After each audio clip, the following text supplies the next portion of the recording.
माता की, भारत माता की, भारत माता की। मंच पर आसीन भारत के यशस्वी प्रधानमंत्री श्रीमान नरेंद्र मोदी जी, मंच पर आसीन उत्तर प्रदेश के गवर्नर आदरणीय श्री राम नाईक जी, मंच पर आसीन उत्तर प्रदेश के यशस्वी मुख्यमंत्री आदरणीय श्री आदित्यनाथ योगी जी, मंच पर आसीन सभी सम्माननीय अतिथिगण, उपस्थित माताओं, बहनों एवं भाइयों। मैं अपनी बात शुरू करने से पहले आप सबको प्रणाम करती हूँ, नमस्कार करती हूँ।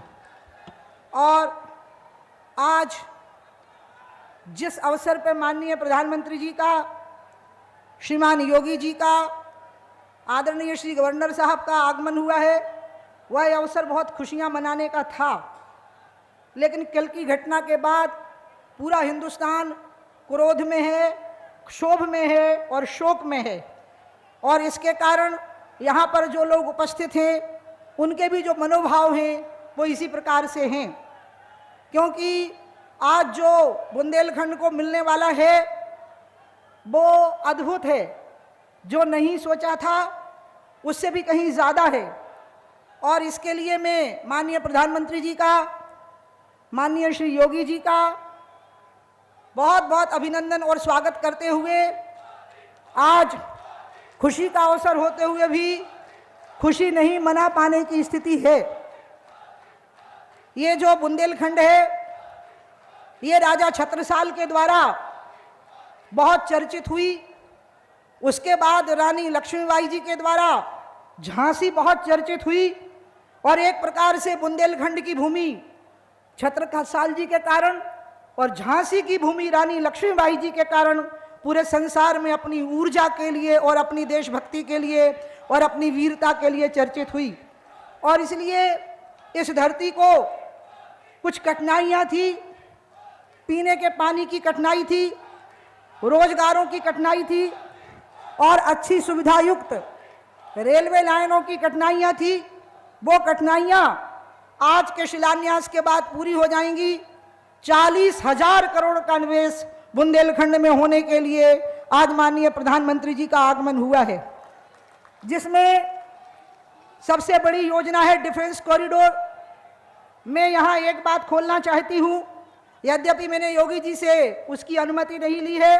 भारत में 2 डिफेंस कॉरिडोर खोलने की योजना बनी, तो हमारे प्रदेश के मुख्यमंत्री महोदय डिफेंस मिनिस्टर को जाकर के मिले और उनको आग्रह किया कि 2 में से 1 डिफेंस कॉरिडोर उत्तर प्रदेश में और वो भी बुंदेलखंड में होना चाहिए। और इसलिए जो आज बुंदेलखंड में डिफेंस कॉरिडोर है वो निर्मला सीतारमण जी और माननीय योगी जी के प्रयासों की वजह से है। और प्रधानमंत्री जी को इसकी अनुमति मिली और प्रधानमंत्री जी ने इसकी अनुमति दी। इसलिए जरा मेरे साथ, यद्यपि मैंने पहले ही कहा कि हम सब क्रोध और शोक से भरे हुए हैं, लेकिन फिर भी एक बार तालियों की गड़गड़ाहट के साथ हमारे उत्तर प्रदेश के युवा एवं यशस्वी मुख्यमंत्री का अभिवादन करिए आप सभी लोग। इसी प्रकार से दूसरी समस्या बुंदेलखंड की थी कि यहाँ पर चित्रकूट मंडल में और झांसी मंडल में पीने के पानी का घोर संकट था। और मुझे यकीन ही नहीं हो रहा है कि यह सच हो गया है। मैंने माननीय योगी जी से कहा कि योगी जी, बुंदेलखंड तो सदियों से पीने के पानी से वंचित है। आप थोड़ा बहुत ही सही, लेकिन मुझे नहीं पता था कि जितना मांगा है उससे कहीं ज्यादा मिलने वाला है। और 9,000 करोड़ की पेयजल योजना झांसी मंडल और चित्रकूट मंडल के लिए, और उसमें भी झांसी नगर की अमृत योजना भी जिसके अंतर्गत शामिल है।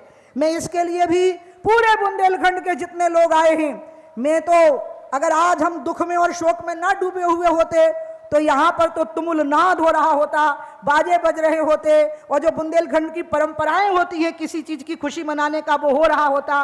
लेकिन फिर भी इस बृहत पेयजल योजना के लिए जो आज तक कोई मुख्यमंत्री नहीं दे सका, कोई केंद्र सरकार नहीं दे सकी, कोई राज्य सरकार नहीं दे सकी। जो बुंदेलखंड भारत का सबसे पिछड़ा क्षेत्र है, उसको सीधे 9,000 करोड़ की पेयजल योजना मिलना और पूरे झांसी महानगर के लिए पेयजल की योजना मिलना, इसके लिए मैं आप सबसे अनुरोध करूंगी कि एक बार तालियों की गड़गड़ाहट के साथ उत्तर प्रदेश के मुख्यमंत्री जी का अभिवादन करिए, अभिनंदन करिए। इसके साथ ही साथ जो अन्य योजनाएं, झांसी खेरार भीमसेन सेक्शन विद्युतीकरण, झांसी मानिकपुर एवं खेरार भीमसेन रेलवे लाइन, पहाड़ी बांध आधुनिकीकरण परियोजना, पश्चिम क्षेत्र उत्तर क्षेत्र अंतर्गत सुदृढ़ीकरण पारेषण योजना, अमृत योजना अंतर्गत झांसी महानगर जिसकी मैंने चर्चा की, ये सारी योजनाएं 40,000 करोड़ की योजनाएं हैं जो आज बुंदेलखंड को प्राप्त हो रही हैं। और आपको ये भी पता होगा, आज माननीय प्रधानमंत्री जी के सामने बुंदेलखंड एक्सप्रेस वे का भी प्रदर्शन किया गया है और निकट भविष्य में बहुत जल्दी उस योजना की भी घोषणा यहां होगी। लेकिन पहली बार जब से भारत आजाद हुआ है तब से आज तक बुंदेलखंड को 40,000 करोड़ की वो योजनाएं जो सीधे गरीब आदमी को लाभ पहुंचाने वाली हो, लाखों लाख रोजगार देने वाली हो, वो योगी जी के प्रयासों से और मोदी जी के आशीर्वाद से प्राप्त हुई हैं। इसलिए आप सभी लोग एक बार फिर से तालियों की गड़गड़ाहट के साथ उनका अभिनंदन करिए, उनका अभिवादन करिए। बुंदेलखंड की धरती पूरी दुनिया में अपने शौर्य के लिए और अपनी वीरता के लिए चर्चित रही है और अभावों के लिए भी चर्चित रही है, बेरोजगारी के लिए भी चर्चित रही है, गरीबी के लिए भी चर्चित रही है। बुंदेलखंड की राजनीति के नाम पर बहुत रोटियां सेकी, लेकिन किसी ने ऐसा प्रयास नहीं किया जैसा कि अब की बार हुआ है। मुझे तो ये लग रहा है, मैं माननीय प्रधानमंत्री जी को बताना चाहती हूं कि ये जो योजनाएं बुंदेलखंड में आ गई हैं, अभी हिंदुस्तान का सबसे पिछड़ा इलाका बुंदेलखंड माना जाता है। 3 साल के बाद हिंदुस्तान का सबसे अगड़ा इलाका बुंदेलखंड होगा। ऐसी स्थितियां इन योजनाओं की बदौलत यहां पर होने वाली हैं। ये बेरोजगारी का भी निदान करेंगी, अभावों का भी निदान करेंगी और गरीबी का भी निदान करेंगी। जब मैं यहाँ चुनाव लड़ने के लिए आई थी तब मैंने कल्पना भी नहीं की थी कि हमारे श्रीमान योगी जी इतनी झोलियां भर देंगे हम लोगों की, इतना कुछ हमें दे देंगे। ये स्वयं मेरी कल्पना से परे था। और इसलिए आज की इस घड़ी में जबकि पूरा देश में क्रोध है, क्षोभ है, शोक है, और उससे यहाँ पर हमारे बुंदेलखंड के लोग भी, क्योंकि हम तो देश के लिए मरना और मिटना जानते हैं, हमने यही सीखा है कि देश के लिए मर जाओ मिट जाओ। और ये धरती ही ऐसी है कि खूब लड़ी मर्दानी वो तो झांसी वाली रानी थी, और बुंदेलों हर बोलों के मुंह हमने सुनी कहानी थी। और हम बुंदेलखंड के लोग तो ऐसे हैं कि 5,000 की सेना ने 50,000 की सेना का मुकाबला किया था और एक विश्वासघाती के कारण महारानी लक्ष्मीबाई की पराजय हुई थी, अन्यथा विजय महारानी लक्ष्मीबाई की होने वाली थी। इसलिए आज मैं माननीय प्रधानमंत्री जी को कहूंगी कि आपसे इस बुंदेलखंड की जनता और ये देश की जनता कल की घटना के बाद यही सोच रही है कि जो देश हमारे साथ गोपी की तरह होगा उसको बांसुरी सुनाइए, जो देश हमारे साथ अर्जुन की तरह चलेगा उसको गीता सुनाइए, लेकिन जो देश कंस और शिशुपाल की तरह चले उसके लिए सुदर्शन चक्र चलाइए और उसका शिर धड़ से अलग करिए। यही जनता की आकांक्षा है। और मैं एक बार फिर से बुंदेलखंड की धरती पर माननीय प्रधानमंत्री जी का बहुत बहुत स्वागत और अभिनंदन करती हूं। और हम आपको बदले में क्या दें, हमें यही समझ में नहीं आ रहा है। आपने हमें कितना कुछ दे दिया, क्योंकि